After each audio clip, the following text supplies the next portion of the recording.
it's me, that gal who put the ghoul in the goulash.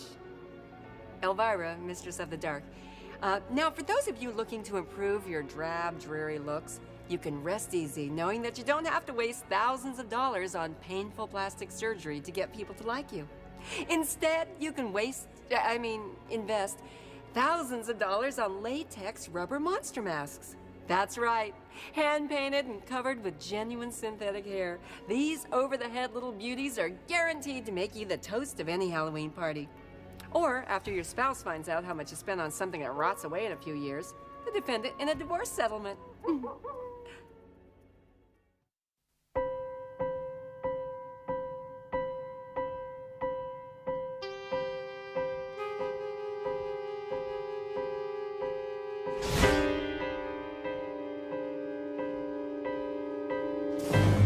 nearly 100 years, monsters have crawled out of their crypts, tombs, and graves to thrill and chill moviegoers. And one company has literally brought the creatures of the night face to face with horror film fans. Dawn Post Studios.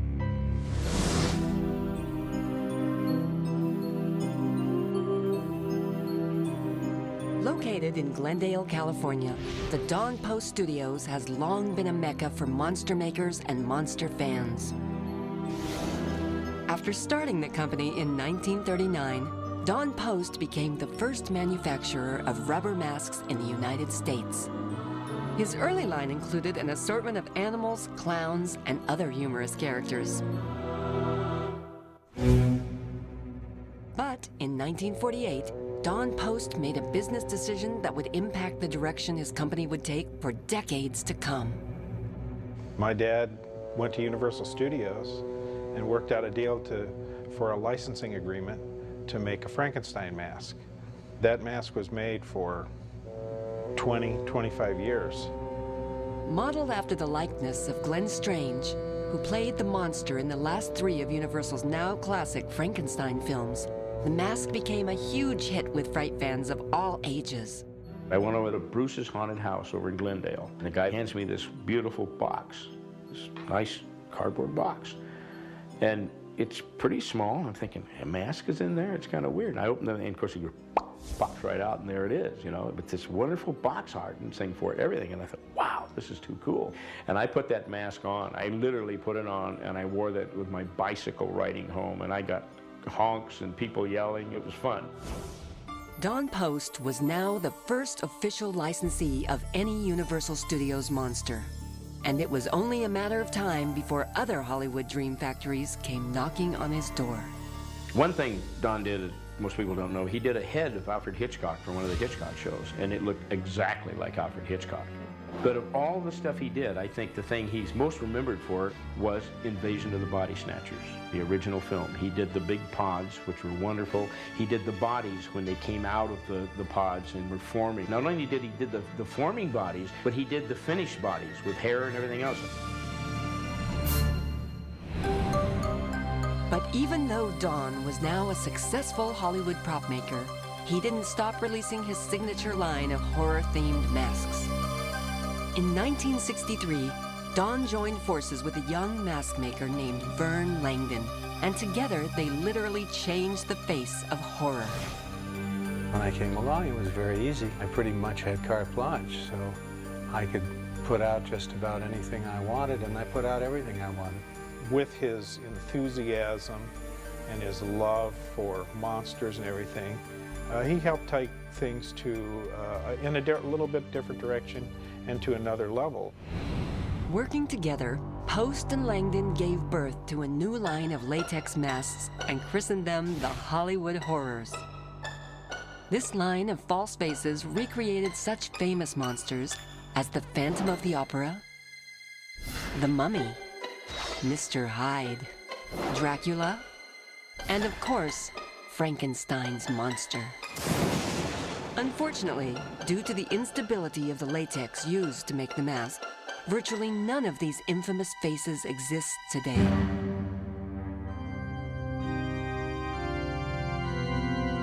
This Dracula mask may be the sole survivor of Dawn Post's golden age of ghoul masks.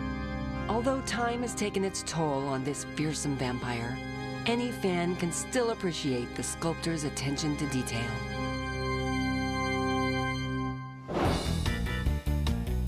In 1964, Universal Studios asked the company to create latex versions of their first family of fright, the Munsters.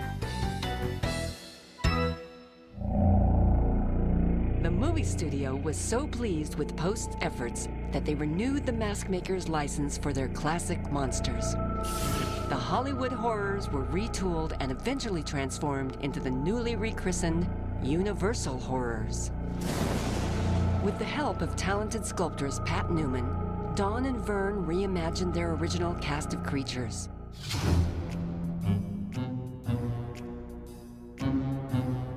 They created a deluxe series of masks that are as famous today as the movies that inspired them.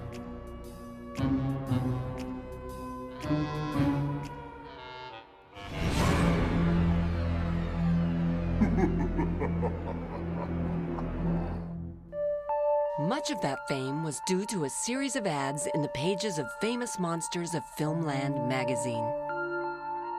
Boasting lifelike realism and genuine artificial hair, these masks came complete with optional claws and a monstrous price tag of nearly $40. Considering that the average kid's allowance in those days was 25 cents a week, it's no small wonder that the closest many FM readers came to owning the mask was in the form of photographs that illustrated a one-shot calendar issued in 1965. Don Post and Vern Langdon also continued to alter and improve their mask line to meet the ever-changing demands of their customers. In 1968, readers of Famous Monster magazine were introduced to yet another series of monster masks. This 800 line offered over-the-head masks at a third of the price of the Universal Horrors. Even with their sculpted hair and less detailed paint jobs, these masks remain highly collectible. It was around that time Don Post Jr. stepped in to join his father and helped develop an even broader range of monster masks than ever before.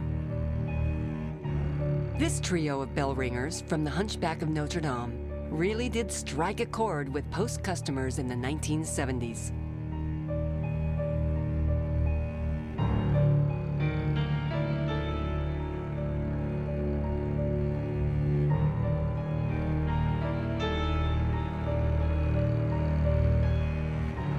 Using the likeness of actor Rondo Hatton, this Mongo mask was popular at many a Halloween bash. Dracula rose again from his grave in this more generic and unlicensed version of the fearless vampire. When Ape Mania hit the country in the 1970s, Post Studios offered this beautifully detailed series of masks which showcased the simian stars from Planet of the Apes.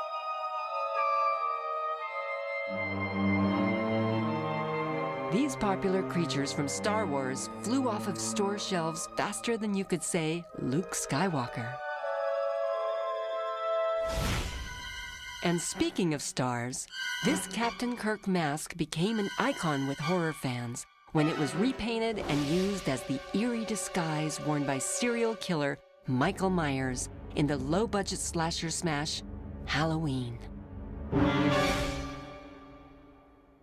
Sadly, on November 17, 1979, Don Post Sr. passed away, leaving his son to carry on the company's impressive legacy.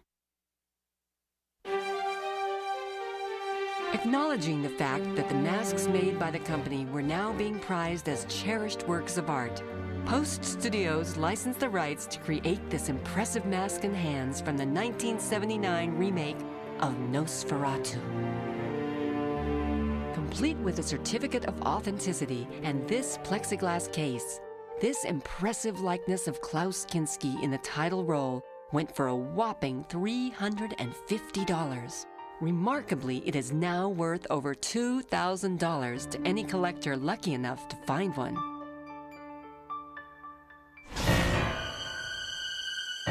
In 1982, the Halloween film franchise continued with Halloween 3, The Season of the Witch. The producers approached Dawn Post Studios to create the movie's main props. 3 killer masks that would explode on their owners' heads on Halloween night. Of course, Post also released copies of the masks to monster fans that same year. But don't worry, even though the masks did come with the film's silver shamrock insignia, they were missing the exploding microchip. 1990 saw the release of these incredibly accurate gremlins from the Warner Brothers film Gremlins 2. To ensure that the likenesses would be as accurate as possible, Post hired one of the film's creature sculptors to recreate these little devils.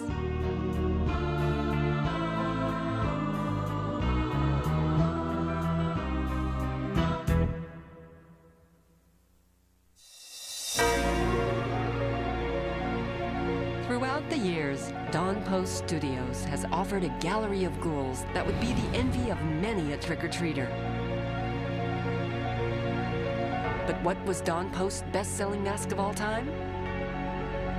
Believe it or not, it was this latex likeness of Swedish wrestler-turned-actor Tor Johnson. Tor Johnson was a regular face in a string of no-budget movies in the 1950s. But even Criswell couldn't have predicted the incredible popularity the actor continues to enjoy as a genuine horror icon.